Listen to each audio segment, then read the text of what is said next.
hear and see me okay? And we seem to have a range of nationalities. I'm here, it's evening time for me, and I'm in Costa Rica at the moment. We've got people from Myanmar, welcome. I'm noticing Indonesia is coming up a lot, Argentina, Ecuador, Peru, Maldives, Mexico, Uruguay, Egypt, Kashmir, Mali, Brazil, Italy. My, Sylvia, you must be an early bird. Japan, Ireland, another early bird or an owl. Philippines, Chile, Indonesia again, Peru again.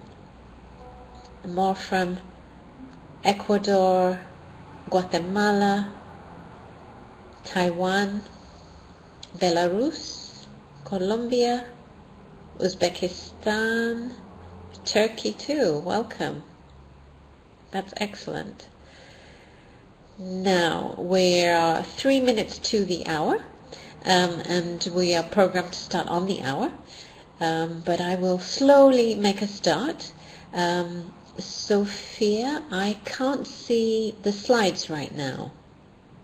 I don't know if they could be put on for me. We've got Thailand too. It's fantastic. So a really multicultural group of people here. Lithuania as well, welcome. And that's really useful because we're going to look at intercultural competence and citizenship. And let's see. Aha, I see the slides. Okay, great. So, the presentation that I planned for you, I did early this morning for one half of the world, and I'm repeating again, evening time, my time, for the rest of the world. So for some of you, you're already on Tuesday the 29th, and the rest of us are still on Monday the 28th. So it's fantastic that we can all get together like this. So my talk today then is basically going to cover why intercultural competence and citizenship is of importance, how it can fit into English language teaching, but also what the whole events of this year, 2020, have taught us, and how I think it's actually brought some of these to the forefront and to our attention like never before. So although we're a little bit early, I'm going to make a start just so we've got plenty of time for questions at the end. All right. Now, I have to warn you that I am hopeless at multitasking, okay, which is why the wonderful Sophia and Swan are moderating for me and helping me with all the technical stuff. If I miss a question and you write a question in the chat box, please don't take it personally. I'm not ignoring you. I just can't talk and think and read at the same time. But don't worry, because Sophia and Swan will be collecting your questions and they will compile them together and show me at the end, and I'll try and go through the questions. So I'll be leaving some time towards the end as well. Okay? So I hope you can stay with us for the whole hour. All right? So here we go. I'd like to start with 4 aims for this hour. What is intercultural competence? Why should it have a place in English language teaching? What do we mean by citizenship? And how can we use citizenship in ELT as well? All right. So for my first aim then, intercultural competence, I'm going to ask you a question, and I'd like you to type in the chat box, what do you teach when you teach culture? Okay, just one, just choose one. Maybe you teach several things, but just choose one and type it in the chat box. Okay, just one word. Language, we've got habits, customs, language again, local folklores. Good morning from Iran. Clothing, beliefs, food, habits again, practiced customs, behavior, history, music, traditions and custom ways of living, places in your city. Yeah, traditions again, contextualized context, literature, norms, daily practice, food, identity, everyday life, differences, products, music, accents, traditions, writing, relationships, views and concepts. Great. Thank you for that. Got a whole host of suggestions of what culture could be. And as we can see, we have different priorities or different perspectives on culture. So we could say that they are all part of culture, and we prioritize one more than another, or some less than others, when we choose what we're going to teach in the classroom. And that's perfectly acceptable and perfectly normal, because we have individual opinions and individual strengths and our interests as well. So let's have a look at some official definitions, if you like, of culture. So we've got 3 definitions here, one from Hofstede, one from Shine, and one from Oxford Learner's Dictionary. Now, Hofstede and Shine both worked in the business world. Hofstede came to his conclusion of the collective programming of the mind, being culture, after having interviewed over 100,000 employees of IBM across 53 different countries. And Shine believed that culture shapes behavior, and so the way in which a group of people solves problems is a reflection of culture. And Oxford Learner's Dictionary talks about the customs and beliefs, art, way of life and social organisation of a particular country or group, in terms of a group of people. So we've got quite distinct ideas of what culture is. But I think it's quite interesting that the 2 quotes in terms of the business world is talking about how groups of people behave and approach things. And culture is, of course, very important in the business world. So even if people are speaking in the same language to each other, their cultures may create misunderstandings, may create different ways in which they work and approach a problem. And some may seem very friendly, some may feel very cold, some may seem too direct, and all of these things are affected by culture. So it's clearly a problem, not just in the classroom, but in the wider context of interactions of people across the world. Now, in terms of that being different between different peoples, now you might expect that if you're a native speaker of a language, you're going to interact without any problems with another native speaker of the same language. Well, back in 1997, I was on a trip to the US, and during my time there I went to a supermarket, as you do, and I went to the checkout, ready to pay, and the woman who served me said, "Paper or plastic?" And I thought, what does she mean? And I looked around, and there were paper bags and there were plastic bags, and I thought, oh, she means what kind of bag do I want? And I said, "Paper, please." And she looked at me and she just repeated, "Paper or plastic?" And I thought, oh, that's obviously not the answer she was looking for. And I said, "What would you recommend?" Being completely clueless as to what she meant. Now, remember, this was 1997, so I wasn't quite ready for what other options there might have been. Today I might have understood a bit more. But in 1997 I felt completely lost. And she just looked at me and repeated, "Paper or plastic?" And she seemed a little bit less patient with me, shall we say. And I said, "I'm sorry, I haven't a clue what you mean. What do you mean, paper or plastic?" And she said, "Do you want to pay by cash or do you want to pay by card?" And I was like, "Oh, okay, right, yes. Paper, cash, plastic, the card." And normally in the UK, when you go shopping, the person who's at the checkout would normally say, would you like to pay by cash or card?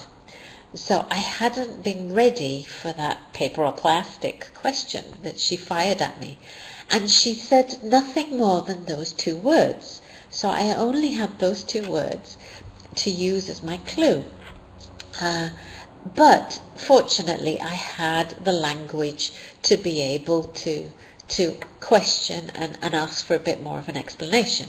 So although we were speaking the same language, I felt like we just weren't talking the same language at all. So, as explained in this quote by Bennett and Allen, the person who learns language without learning culture risks becoming a fluent fool. In other words, just simply learning the language isn't going to mean that you can communicate without any problems. Problems may still occur, even between native speakers of languages. So, if that is then what culture is about, what about in terms of intercultural competence? What does that mean? Well, here I've got some points which are adapted from the Oxford University Press position paper on global skills, creating empowered 21st century citizens. This was a paper which was published back in around October 2019 last year. And here are some important bullet points that I've extracted from that. Intercultural competence involves understanding perspectives, different perspectives of your own culture, and also recognizing that we may have more than one culture that we come from. So we are all here for this webinar as English language teaching professionals. So we share a culture, a common culture of English language teaching. Yeah. However, you have the culture of your countries. I have the culture of my country. I have a mixed cultural heritage because my parents are from India and I was born in the UK. We may have different interests and hobbies. Some of you may be into fishing, so you may have a little cultural group of fishing friends. I quite enjoy playing tennis, so I might follow tennis. I love Star Wars, so I might be part of a fandom group where I chat with people who like Star Wars. So that's the idea of belonging to a multicultural. Okay? And the next bullet point is not to view others through one single culture that you think you belong to. Developing, therefore, an openness and a curiosity about different cultures. And that helps us, in turn, interact with diverse cultures, people from other cultures, and especially in the way we live and work on the internet, online, especially this year.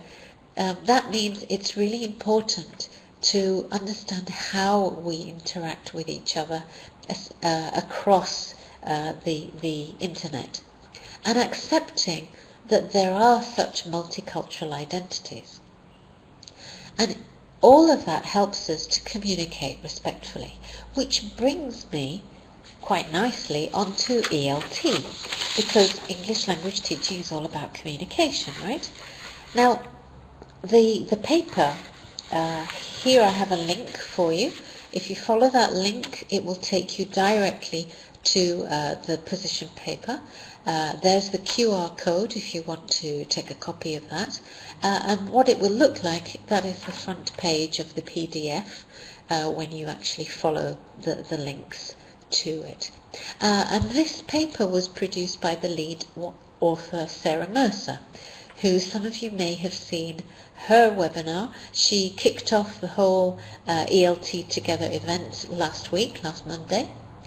And her talk was about the STAR approach to students' well-being.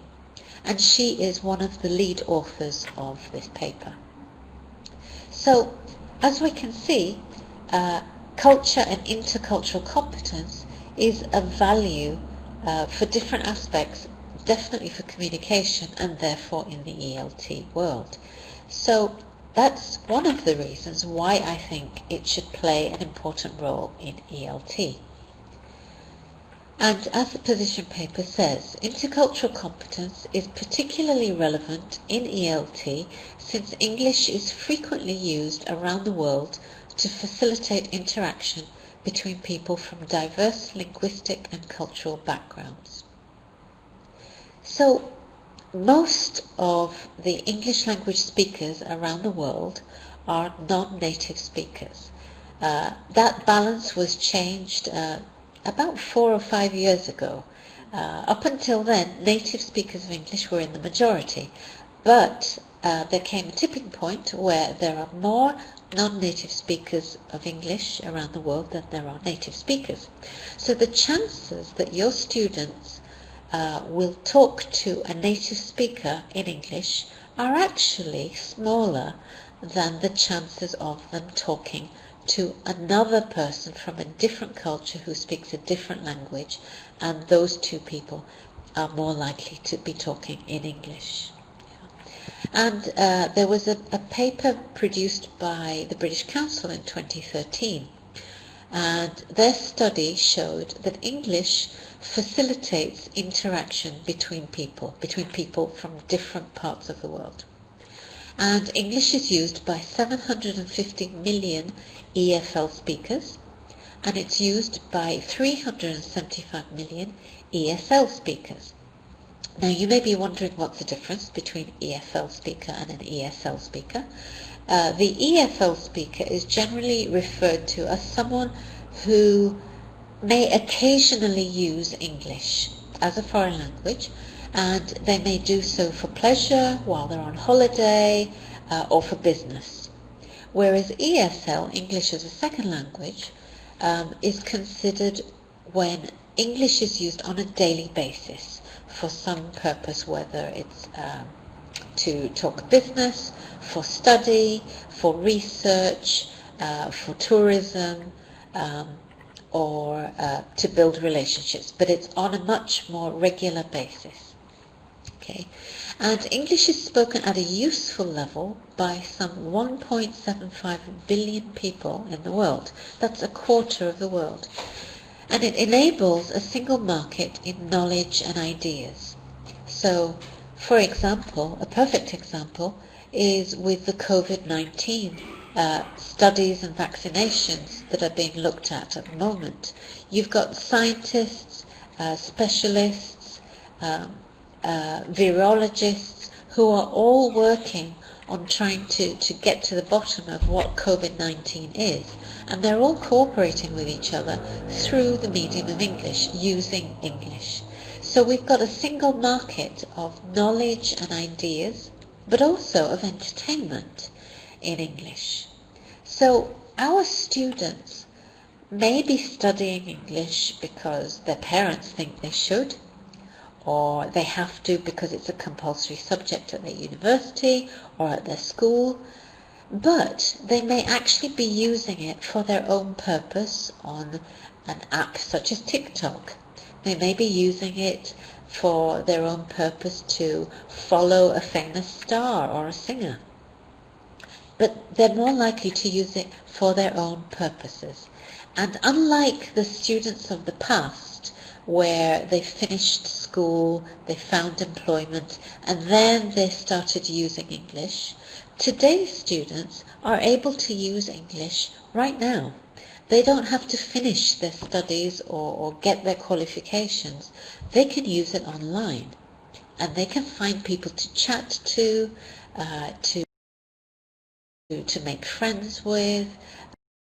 They can post videos on YouTube, they can watch videos. So there's a great deal that our students can do with English than ever before. So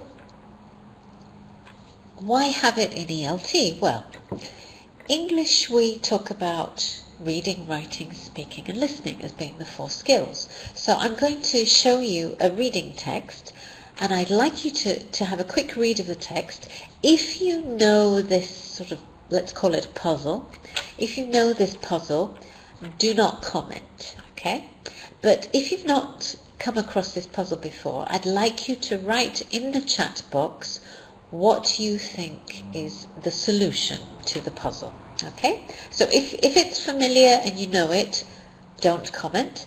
But if it's new to you, comment, please, using the chat box, okay? Just using 1 or 2 words, no long sentences. Okay, so here's the text. Have a quick read. And in your own time, when you've digested the contents, write down in the chat box how it can be true.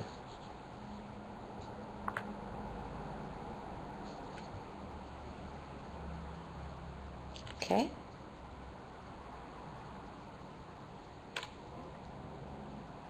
So remember, if you know the story, don't comment. The text should be on your screen, Safina.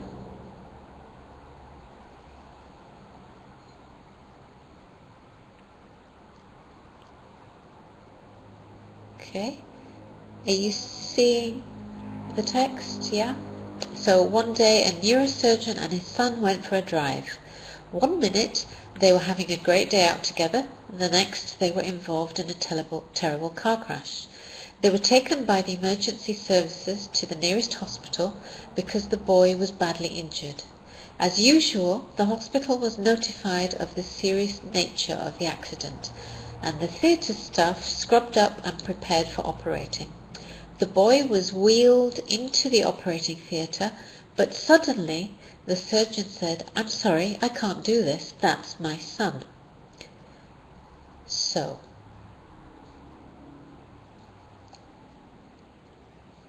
what's the solution?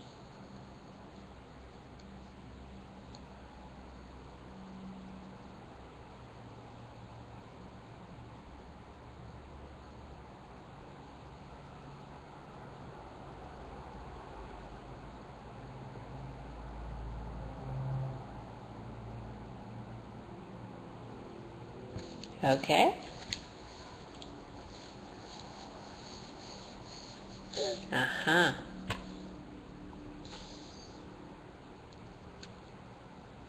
Yes.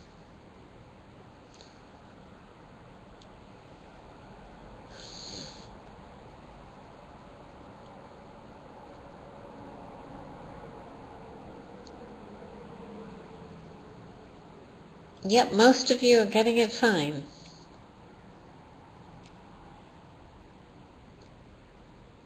The surgeon who scrubbed up and got ready to operate was the boy's mother. So both parents are surgeons. All right? Dennis said the first neurosurgeon was the stepfather. No. The second surgeon is the mother. All right?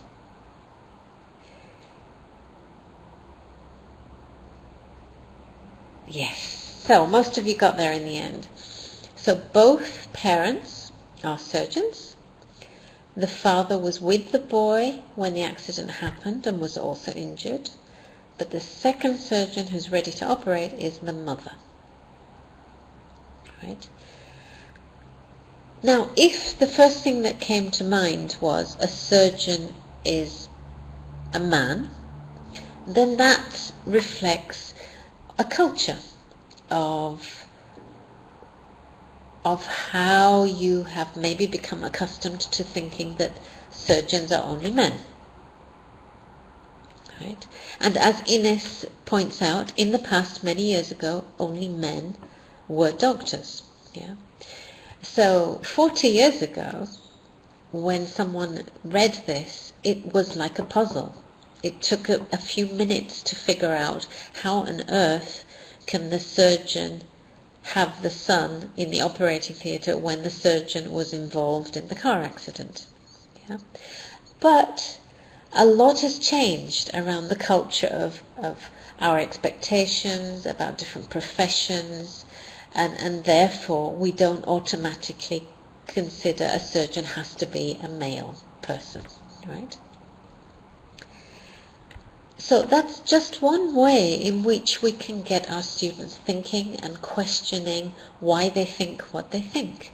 But essentially, it's a reading activity. It's a piece of text with grammar, with vocabulary, telling a story. It's in the past tense, therefore, because it's telling a story. Yeah. And so, depending on how we use English language, we can get our students to have a certain reflection about themselves and their way of thinking. Yeah. Okay. So going on to my next slide, I would like you to use the chat box again, and this time I want you to write one form of transport that you can think of. So what is the first form of transport that you can think of? Use the chat box and just write one form of transport.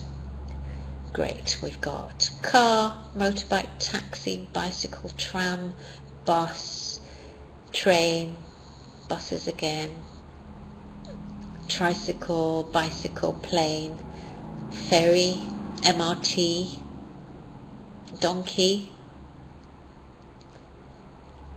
bus, car, vehicle, jeepney, bike, minivan, horse, motorbike, trishaw, cruise ship, a cart, Vora, excellent, airplane, boat,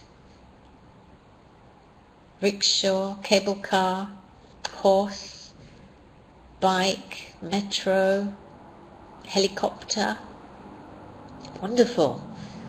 So many different forms of transport that you can all think of. Scooter, a tri-wheeler. And I would like to draw your attention to Vora's answer. That's Vora Mahamadasif Yunushbai. Great, lovely. Thank you for that. So only one person out of, I think we have 300 and something today, only one person put wheelchair. Why did most of us not think of the wheelchair as a form of transport?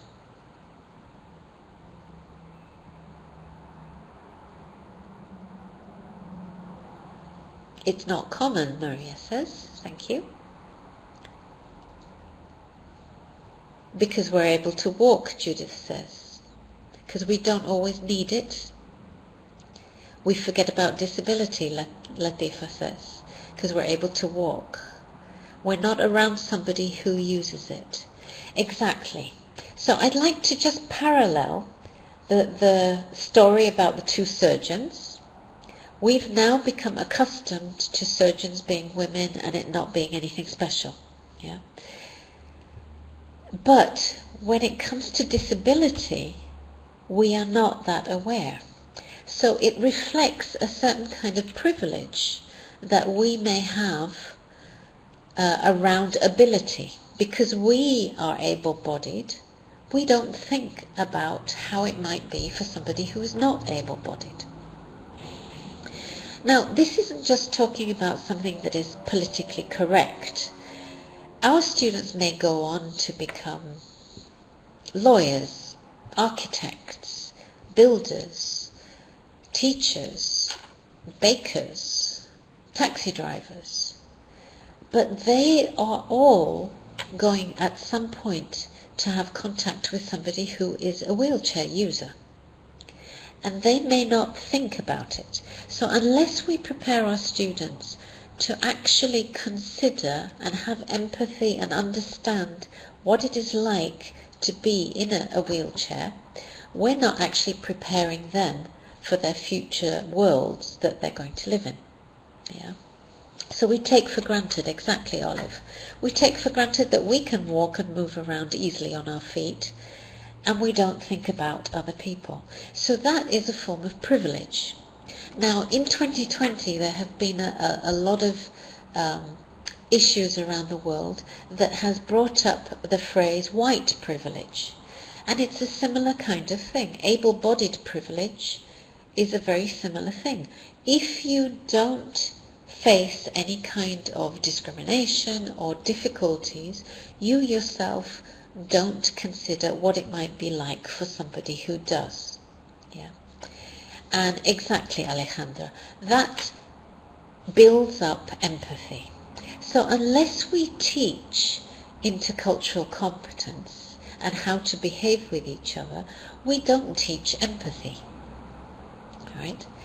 So therefore, what we need to be doing much more is focusing on why we think what we think and how we can change what we think and what reasons, and get our students to think of those things as well.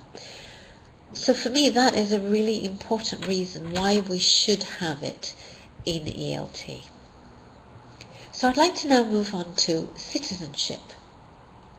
Citizenship is closely related to what we were just talking about, to the promotion of intercultural values, such as respect for diversity and the reduction of discrimination and prejudice. And that is a quote from the ELT position paper. And therefore, because it builds respect for diversity, reduction of discrimination, and promotion of intercultural values, it focuses very heavily on the way we interact and communicate with each other. So if we're teaching English language to our students, we need to also teach these things. They actually go hand in hand. They're not a separate thing. They're not extra. It's actually part of all forms of communication that we should have. And I feel that 2020 so far has really brought these things to light. So, in terms of 2020, what does it mean in terms of citizenship? For me, what has really come to light is the fact that we've all learned to wash our hands properly. We've thought much more about basic manners. You don't sneeze on other people. You don't cough on each other. We think more about basic hygiene. We're conscious about physical distancing from other people around us. And because of the situation of lockdown that some of us have faced in this COVID-19 world, we've realized that we need interaction with each other, that we are social animals. We've realized which relationships are most important to us and which relationships maybe are less important that we had thought were more important before. But also, we've had to start thinking about wearing masks. Now, this is a cultural thing again. I lived for 3 years and taught in Japan. And wearing a mask was just a normal part of Japanese culture. And that was some time ago, way before SARS and COVID and ever were even heard of. So for some cultures, they're just only learning to wear a mask. And some people don't want to, because it's maybe uncomfortable. And so people are learning that perhaps we shouldn't be so selfish, that we need to consider those around us, and we need to practice selflessness. We've realized that we need to think and care very much more for the elderly, for those who are more vulnerable in society. We've maybe made a point of contacting family and friends. Because we've realized we can't see them for a while, we've made a point of maybe calling them or having Zoom chats or video chats or FaceTime. We've realized how important good health is. And all this I would encompass in terms of awareness and social responsibility. But also there's another aspect. I've put those things in terms of green, red and purple colours. So I put hand washing, basic manners, basic hygiene and distancing. for me, those are personal, individual sets of responsibilities. And the red that you can see along the bottom, selflessness, relationships and social animals, that is perhaps an awareness that we are interdependent on each other, that we need each other. We need societies, we need communities, we need to be with other people. And the ones that I've chosen for the purple colour is perhaps things that we've learnt to value more than before. And I think through this realisation, we've learnt that caring for the less privileged and the fact that we may have a privilege, a subconscious privilege that we weren't aware of. For example, in COVID-19, if you're a young person, you may think, well, I might just get a cold or a cough, but it's not really going to affect me. And that way, we're realising that we are privileged if you're in that age group. We've become aware of discrimination around the whole way people treat each other. We've also realised the power of authority and the role and responsibility that the state and government have towards its citizens. We've learnt to value key workers in community. Never before has the world realised what an important job teachers do, until parents had to spend 24 hours every day, 7 days a week, locked in their house with their children with no escape. And then they suddenly realised what a wonderful group teachers are, because they do this every day. Before 2020, I think most people thought of teachers as having a nice long summer holiday. But I think now we have a lot more respect from the general public. And I think that through physical, mental well-being, we've realised that we need fewer material needs. And the human effect on our environment. When there was lockdown, around the world you saw animals coming out from the wild. You saw the air quality improve vastly. Cases of asthma attacks went down. So we had suddenly a rather good quality of life for a while.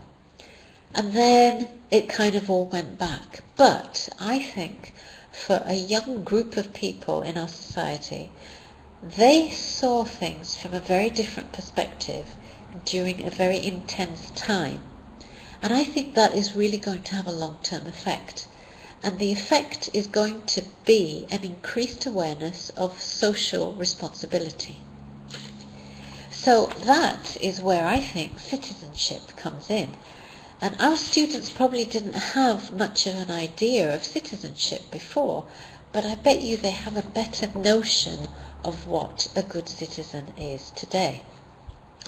And the OUP position paper talks about citizenship as demonstrating awareness of roles and responsibilities, understanding local and global roles, the potential action that we as citizens can take, and identifying our roles within our local environment and our global environment in terms of environmental and sustainable living practices.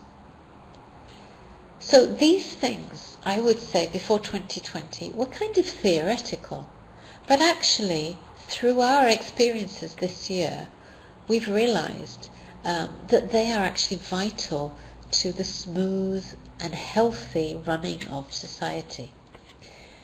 And for me, the definition of citizenship, a nice one that I once came across, is a good citizen is when someone does the right thing when no one is looking.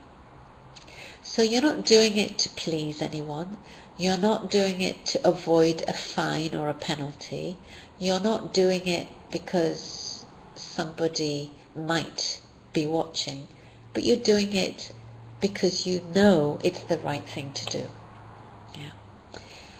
Now, teaching about citizenship and responsibilities, you might think, well, I teach primary level. How can I fit this in to my primary kind of teaching? Well, we can do it in terms of what we do on a daily basis, whether you're still teaching online or if you're back to school and you're teaching face-to-face again. There's a nice little rhyme that you could use. If you use books or storybooks or readers with your students, or even just the ordinary textbook, here's a nice rhyme I'd like to share with you. A book opens our eyes. Our hands open a book, but they must be clean and dry. Let the teacher take a look. Turn the pages carefully, then they will not tear. These books can last for years and years. They're for all our friends to share.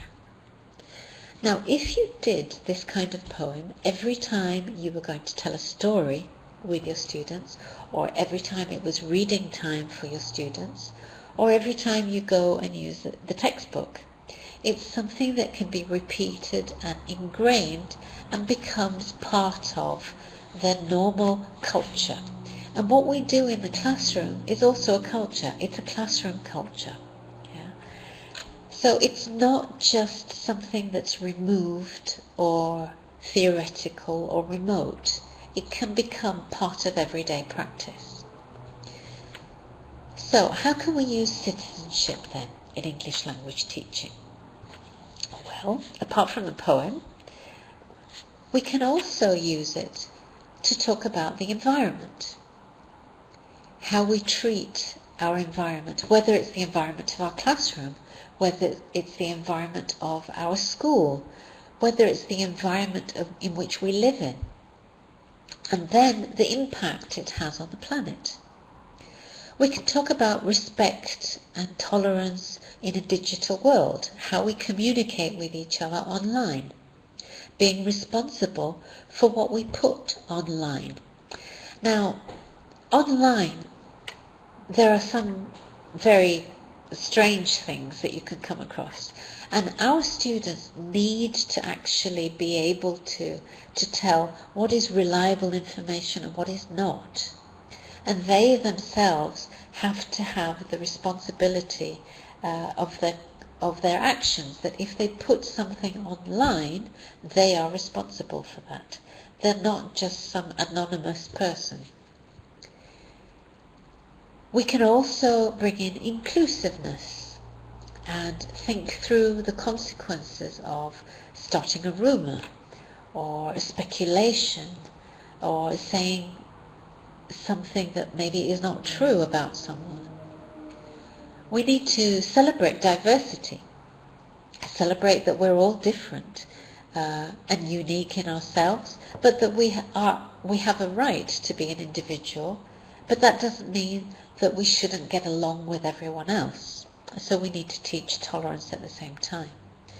And then we also need to teach about fair treatment and equity, not just equality, but equity. So we were talking about forms of transport, and only one of us considered the wheelchair.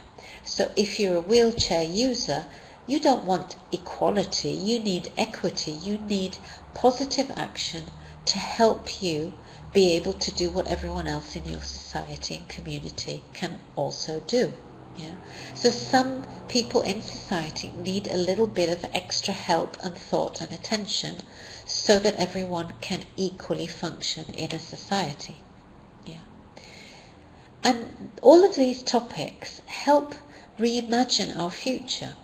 They help the students of today think about cities of tomorrow, how cities may impact on health, how privilege and bias may impact each other.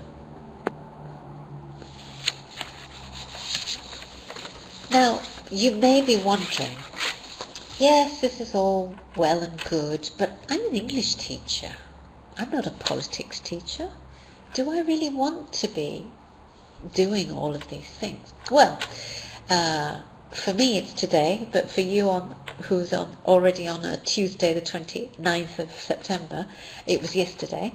But there was an article in The Guardian, which is a UK newspaper, a very interesting article, and it showed that the National Union of Students did a survey amongst UK university students, and 4% of all UK tertiary level students said that they felt they were well informed about climate crisis, but 68% said they wanted to learn more. So that's 4% felt well informed, but 68% wanted to learn more. So that means at a high level of education, we're not doing enough in terms of climate, knowledge about climate, climate crisis, climate energy, and the climate well-being. I am an alumni of Sheffield University. I studied my first degree, chemistry and pharmacology, at the University of Sheffield. And Sheffield University says that in 5 years, every student, whatever they study at the University of Sheffield, will need to get to grips with sustainability. And the university has a sustainability manager. And the manager is quoted as saying, "This is responding to what our students want and this generation is looking for." So I'm not suggesting that we become politically active to be able to teach such things. What I am suggesting, though, is that our students want more about these topics. So we need to be actually engaging them and giving them what they want. Ofcom, which is the Office of Communications in the UK, they oversee radio, TV, social media. And they compared figures for teenagers in 2018 with teenagers in 2019. And they said that in the UK, more children supported organisations or social causes on social media, and that 10% of 12 to 15-year-olds had signed social media petitions. So that's 12 to 15 years of age. And Ofcom are calling this the Greta Thunberg effect. So some of you may be familiar with the name Greta Thunberg. And here she is. She's the Swedish climate activist who started campaigning for protection of the environment and for the world to actually make changes to slow down climate change. And a lot of young people, teenagers and younger, look to her as an example. They love what she's doing. They want to be like her. Many students today say that they're more interested in the environment because of Greta Thunberg than they ever were. Now, not all of our students may be engaged in climate activities or maybe interested in the environment. Maybe your students are interested in music. And here we have an image of Billie Eilish. She's the amazingly successful pop star from the US who hit big time when she was 17. I believe she's 18 now. And she signed recently a contract with H&M to market sustainable fashion. H&M approached her to market their clothing, and she refused unless they had a range of clothing that was sustainably produced, and then she agreed and signed a contract. So between Greta and Billie, there are millions of young people around the world who are interested in them and would do what they do. And then there is Malala Yousafzai. She's the youngest Nobel Peace Prize laureate, and she's an education activist. So between these three young women, we've got some really clear role models of how we can behave and how young people want to behave. Now, in my day, it was maybe people like Mahatma Gandhi, Martin Luther King, or Nelson Mandela. But today's youth don't look to people who have passed away. They look at people their own ages for an example. So I think a lot of our students would very happily love to talk about and discuss the topic of equality and how that's different to equity. Would love to talk about bullying, cause and effect of consequences. Through those kind of topics, they can practice empathy. They can develop what they know about sustainable development. They can research things about wildlife, recycling, reusing, waste disposal, and climate change. All of these topics can feed into content and language integrated learning, where both the content and the language are equally important. One is not more important than the other. Now, that doesn't mean we stop teaching vocabulary or grammar or focusing on reading texts, and we don't have to forget any of that. All I'm saying is that these things can be additional tools. At the same time, I'm not saying that we have to know about all of these topics as teachers. What we can say is that students explore these areas that they are interested in. So they put to use English language to reflect their own identity, to reflect their own interests, and they can take it from there. So we provide them with the building blocks of language, but then they do what they want to do. So that means our students are not learning English for what they're going to do 20 years from now, in the future, but they learn English to do what they want to do right now, whether it's to be part of a forum, a chat room, whether they love K-pop and they want to talk to other fans of K-pop, whether they want to do something about recycling in their neighborhood. They can choose. So we're not telling them what to think. We're not telling them how to think even. But we are facilitating topics that could be of interest to them. So from a practical point of view, what do we do as teachers? Well, here I've got an example. There are some images. One shows money, another is the environment, cheap clothing in a sale, you've got fashion, and you've got the use of plastics and recycling. So you could use them to put them in a flowchart to illustrate how all of these things are connected and relate to the environment. Or you could ask them to have the cards face down, and they take one and then take a second, and they have to connect the two images in a sentence. So if you had money and plastics, you could say plastics mean that we can buy products cheaply, and that's why we use so much plastic in the world today.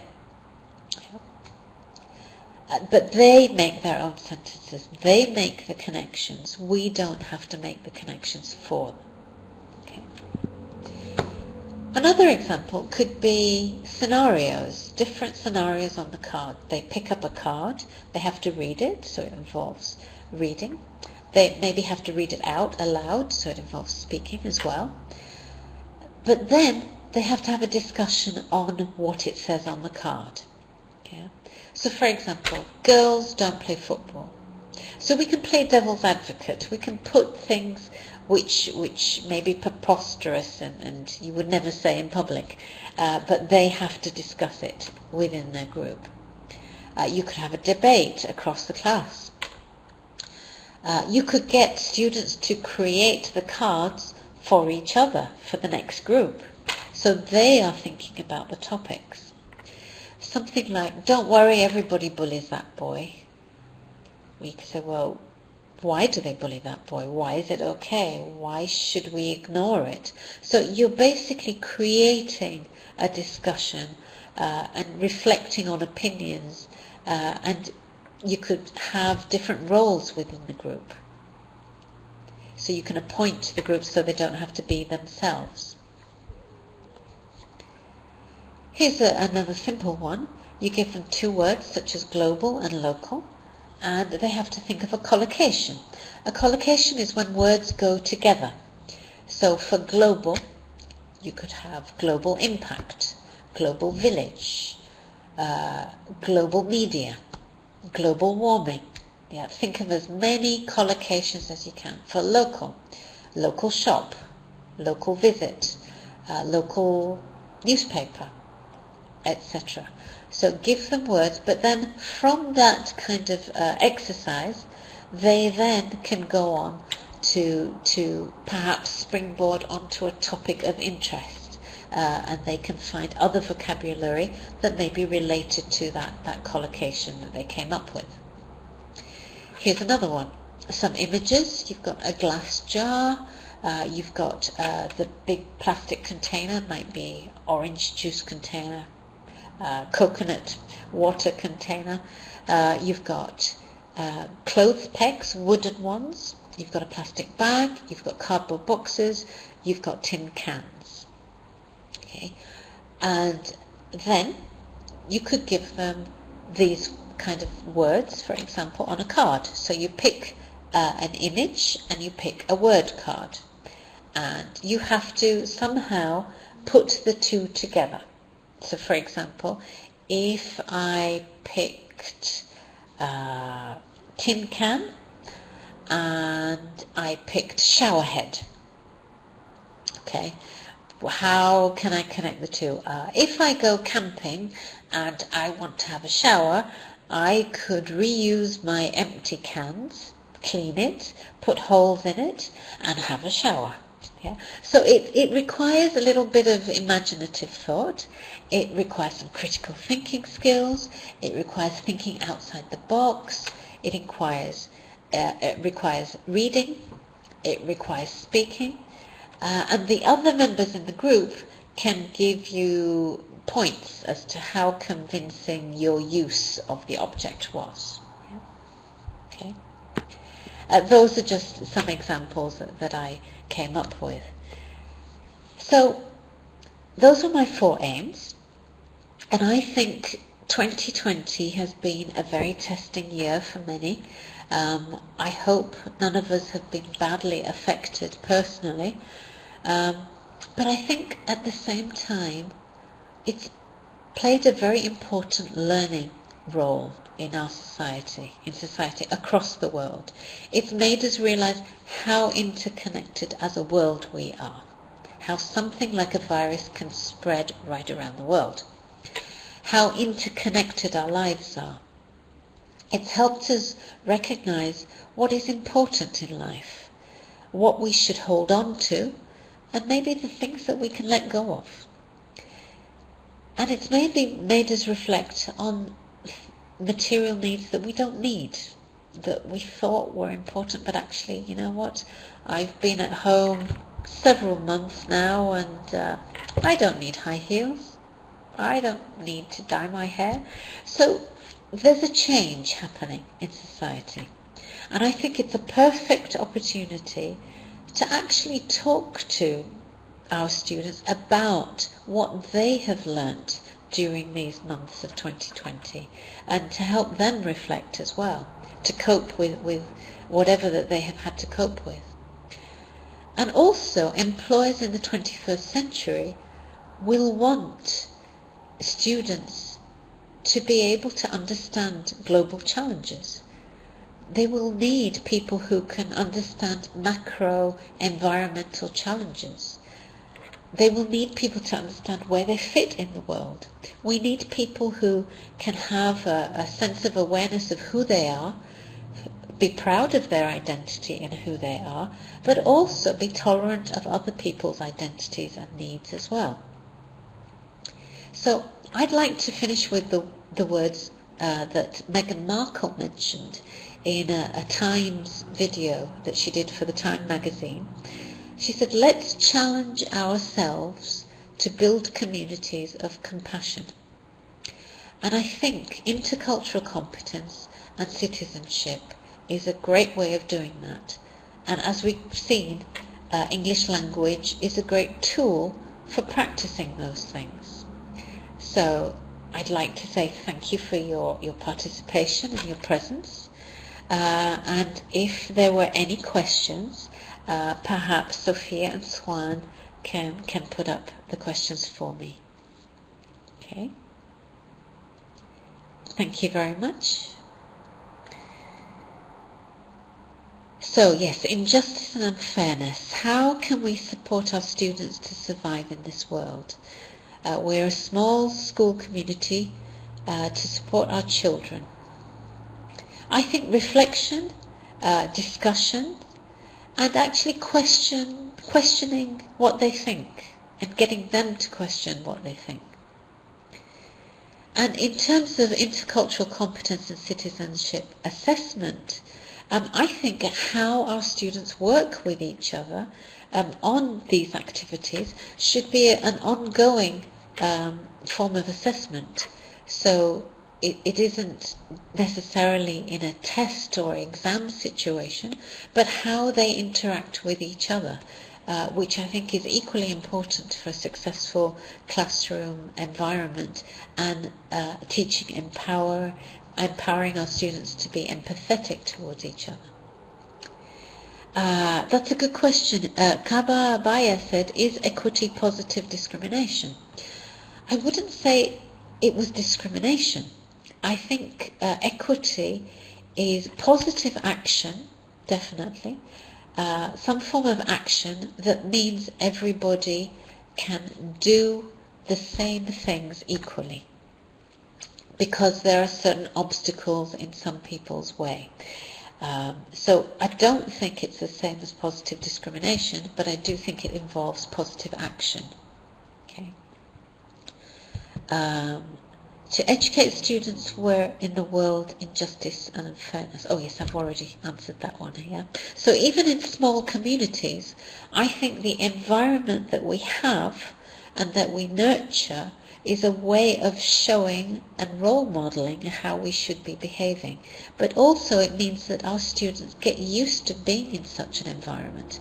So when they see discrimination happening, they recognize it for what it is. It's not just something that happens every day and they kind of switch off to it. It shouldn't be existing within our educational worlds. How do you respond to some people alleging that activism is stabilizing a government instead of manifestation of good citizenship? Yes, I think whatever form of activism that our students may be interested in, it should be peaceful, it should be lawful, it should be within their democratic right, and it shouldn't be anything that causes harm to others, that causes discrimination to others, that uses a privilege over someone else. So at all stages and points of that, I think that is what we need to be teaching our students. What is good activism? What is good citizenship? And maybe actually giving examples so that they can see the difference. Yeah. How do we balance teaching intercultural competence at the same time as finishing the curriculum? Yes, a good point. Well, interestingly, curriculums in the University of Sheffield, all curriculum, whether it's drama or chemistry or engineering, are going to actually have to fit into sustainability. So I think the future of education is that our curriculum is going to fit intercultural competence and citizenship, not the other way around. But for the moment, I think we can find examples that complement and fit into the curriculum. It shouldn't be something extra. I'm a strong believer in that it should complement and fit into the curriculum. It should be an example. After all, we're teaching communication skills, so intercultural competence is an essential part of communication skills. It's not something separate. Yeah. Have I answered all of the questions there?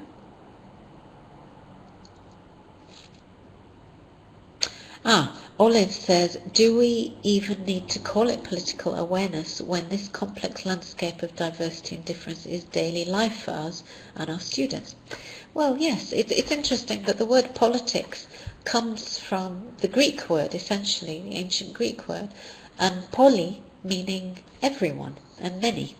And if we're going to live in a community and in a society together, we actually need political awareness. That doesn't mean we have to be political activists. It means we have to learn how to live together and have compassion for each other and tolerance, but remain as an individual with our own wishes and wants. So, yes.